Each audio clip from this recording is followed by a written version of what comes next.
Welcome back to the Healing on Purpose Everyday podcast. This is your hope coach, Destiny Sprague with SacredCareServices.com. I am so excited for this episode today because today we're really, as always, we're going to be talking about something that gets in the way of our healing and what steps we can start to take today to stop being so restricted and so limited with the way that we live life. So today we are talking about traumatic restrictions. Have you ever had a time in your life where you felt restricted or where you felt limited, like maybe you couldn't be who you are, or maybe you couldn't do what you wanted to do because of lack of something or because of someone else or somebody? Well, restrictions are limitations or control of someone or something, or the state of being limited or restricted. Basically, you're unable to move. If you can move, you can only move very little, and there's not much space to move. So this creates a lack of mobility. And we know that movement does something. We have been created to move. And when I say we've been created to move, I'm talking about on a spiritual aspect. I'm talking about internally. Like we're a whole built human being that has a structure of movement happening at all times. When we speak, our mouth is moving. When we are looking, our eyes are moving. When we are hearing, there is a string of muscles and different things that allow us to even hear. Even vibration moves to where we can hear and feel. And so there's a lot of movement that does something. And the key is that movement produces creation. It took the Father's hands to move together to form a human being, to create us in his image. He moved and he produced. Also, another key here is that restrictions produce poverty. Restrictions produce a lack of something good. Poverty is basically a lack of something good. And this is why I'm a strong believer that God's children have not been created to live in poverty, whether it's physically, it's emotionally, mentally, or spiritually. We are created to have abundance. We have to remember that Yeshua, said that he came so that we could live a more abundant life. He didn't say he came to give us poverty, but that he came to give us abundance. Abundance is that very opposite of poverty. So what are trauma restrictions anyways? Well, let's start here. Trauma restrictions are when trauma restricts you from being able to be who you are, to do what you've been created to do, to receive what you've been created to receive, and attract what you have been created to attract. Everything that I just stated are things that are made up of creation and of abundance. So like we are supposed to be able to be who we are. We are supposed to be able to receive what we are to receive. We are supposed to be able to create what we have been created to create. And we are supposed to be able to attract what we are supposed to attract. This is part of creation. This is what we've been created to, this is what creation has been created to give us, and what God has created us to be able to receive from creation. So how does traumatic restrictions operate? About 99% of the time. Well, what God was revealing to me is that trauma pain will focus on creating a solution to support that trauma pain. So the trauma pain wants a solution. Most pain does want a solution, right? Whether we have a headache, we want a solution to that headache. People want solutions to problems, and that is something that I think that is just in our nature, that we see something, we feel something, we don't like something, we want to do something about it. We don't want to be in it. We don't want to go through it anymore. And so the surface problem mainly is focused on the circumstances of what you see, you hear, you feel, you taste. And this produces emotions and more pain and confusion that wants a solution. So instead of it even really providing a solution, it starts to actually create more problems and more surface problems that lead somewhere.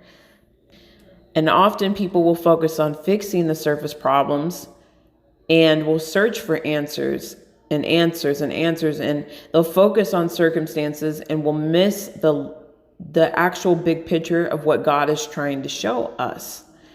Because traumatic restrictions lead others to focus on surface problems, often people don't recognize that there is a core problem that's creating the surface problem. So sometimes we only focus on what we can see and not what we can't see. And that's the scary part, is that what if God's using what you see to show you a bigger picture? What if he's using what you do see to have you go find what you can't see? But often we're not thinking of it from that perspective because we're allowing the traumatic restriction to take place. And sometimes we don't even know what a traumatic restriction is. And so that's what we're talking about today, because I have never heard of it the way that God has shown me it. I don't think anybody has taught on traumatic restrictions and how that is operating in trauma, and how it's operating in our internal being when it comes to emotions and our physical health and our spiritual health and our mental health. This is what's happening, is that there is a restriction, you know it, but you don't know what to do about it. And sometimes people end up going to the depths of ending their lives just to escape it. So let's talk about what a core problem is. A core problem is basically things that you can't see, you can't hear, can't touch, you can't smell. These are the things that require faith to overcome. Because what is faith? Faith is it's a confident expectation in God. It's confident expectation in God. Without trusting God, you're not going to be able to find these things. You're going to be, because they're so hidden, that you're going to need something powerful to find it. And you're also going to need something powerful to be able to overcome it. So the core problem requires faith, because the core problem is something that, again, it's out of sight. You can't see it. The traumatic restrictions want you to focus on what you can see, so that you're so distracted that you don't even search for what you can't see and actually go seeking the actual solution. Sometimes we think that the solution is to focus on what we see and try to fix what we see and try to care for what we see so that we can produce the outcome that we want.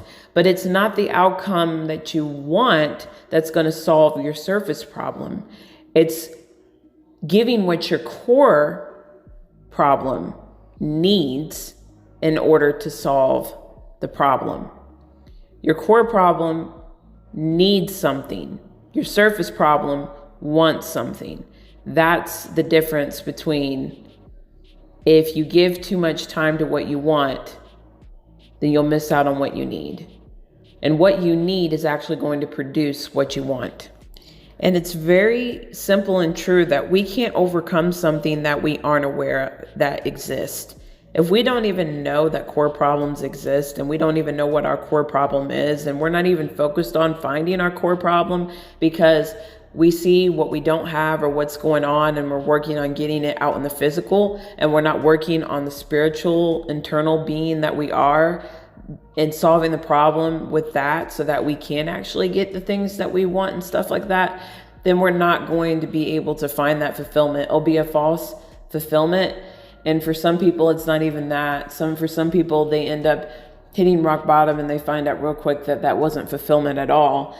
And then it creates hopelessness because they don't know what to do next after that relationship didn't turn out the way that they thought it was going to, or that person or that place didn't have the outcome, but you poured the energy. And so when you pour a lot of energy into surface problems, what happens is you become emotionally exhausted.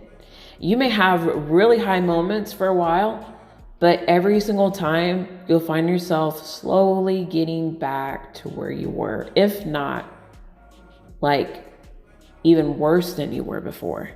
And this is why, because energy is being poured into something that it's not even worthy of your time right now. It's not the priority. The surface problem is not the priority. The core problem is the priority. The core problem is made up of spirits that are holding the person back from being who they have been created to be. So what are the spirits that are creating the most common trauma restrictions? The spirit of fear, the spirit of intimidation, and the spirit of envy. And today I'm going to give you a definition of of all three of these things, and I'll give you a deeper understanding of why I am saying that these are the most common trauma restriction spirits.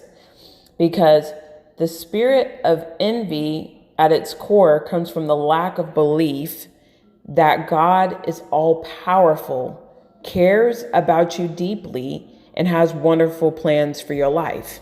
So then people start getting wrapped up on trying to fix their circumstances. Oh, I have to have this job. I have to look this way. I have to have this and that so that I am valuable.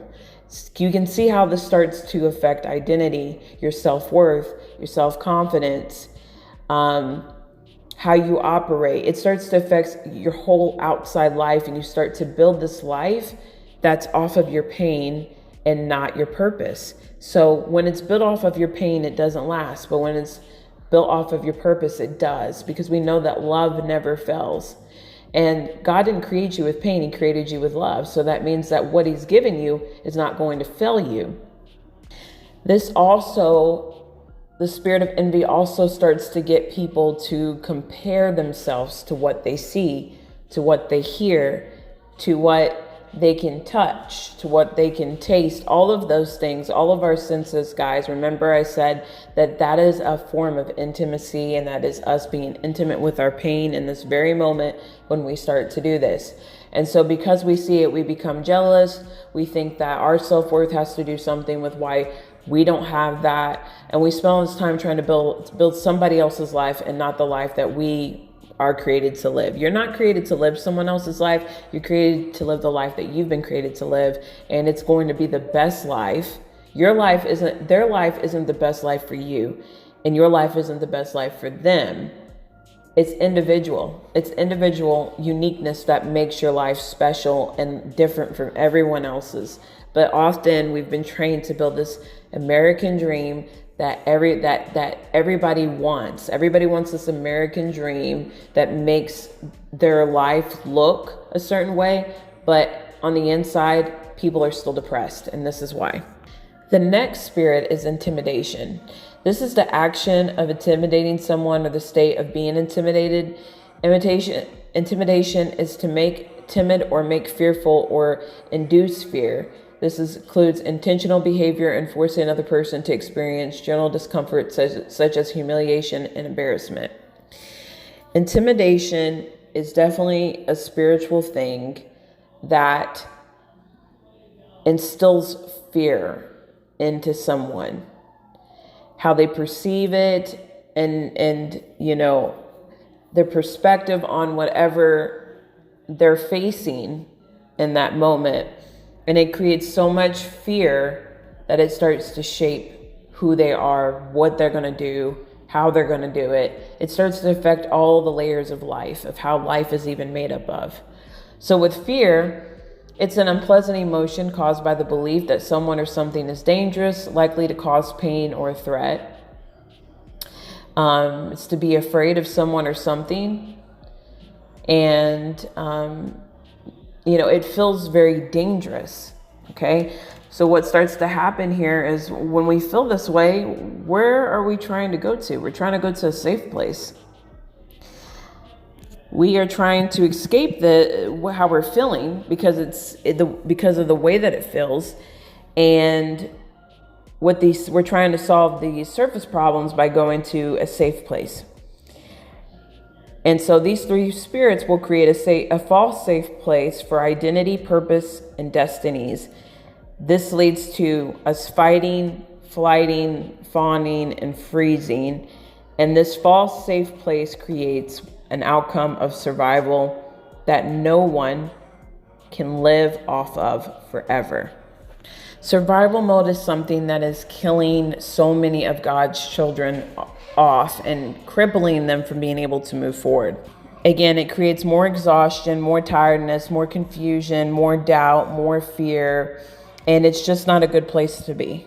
So how do we start to overcome the core problems and spiritual blockages that are involved so that we can be and do what we've been created to do? We identify what your current safe place is. You can't change your safe place if you don't know what your safe place is. Identify what your safe place has caused you to believe. Where you dwell at is what you'll become. So if you are in good company, you will become good company, you will believe good company, etc., etc. But if you are in bad company, you will become that bad company. Identify what your safe place has caused you to become. What you believe you will become. And this is why we start to take yourself out of the false safe place by knowing fear doesn't produce light. When you live in fear, you become fear. When you believe it, you become it. That light is the safest place to be. And if you don't remember any of those things, please remember this, because the light is the safest place to be. And it's going to be a whole nother response than the false safe place. So how do you get to the real safe place? Well, Matthew 5:16 says, "Let your light so shine before men that they may see your good works and glorify your Father which is in heaven. In the same way, let your light shine before others so that they may see your good works and give glory to your Father in heaven." Okay? So your light is meant to be shine before creation. So how do we know that you're not in the right safe place? We're going to identify that today. If your safe place makes you feel like you're not able to move, you're not able to speak, you're not able to be, you're not able to create, and that you're not able to do it freely, then that's how you know you're not in a safe place. And when I talk about a safe place, I am not talking about an actual location. I'm not even talking about people at this point. I am talking about, I'm not talking about someone else in your life. I'm talking about you. You're meant to be the safe place. The safe place should be within you. Otherwise, that way you won't be affected by other people's places of where they're at in life. That's what creates more trauma, is that what's going on in the world and other people and all these relationships that are outside of our control is affecting us on the internal side. And it's affecting people to think lowly of themselves, to believe lowly of themselves, to do things that are lower than themselves. It's lower than their worth. And it's limiting people from actually being able to be and do what they've created to be and do. So this safe place is about an internal being that affects physical operation of daily living within you. This is how we start to overcome depression. This is how we start to overcome anxiety and fear and doubt and hopelessness, is that we learn how to function and we learn how to create a safe place within us, so that when the war around us is happening, that we don't become the war, but we become the peace. We are the peace. We are the light that is shining, and we're not the light that is hidden. So I hope this message of traumatic restrictions has blessed you. And I thank you so much for being a part of our podcast and just listening in. And I hope it's ministered to you well. If you have someone in mind that you love and you would like them to have access to this podcast, make sure that you send them the link to subscribe so that they can be a part of this journey with you. Until next time, guys, remain putting your hope in God and have a blessed day.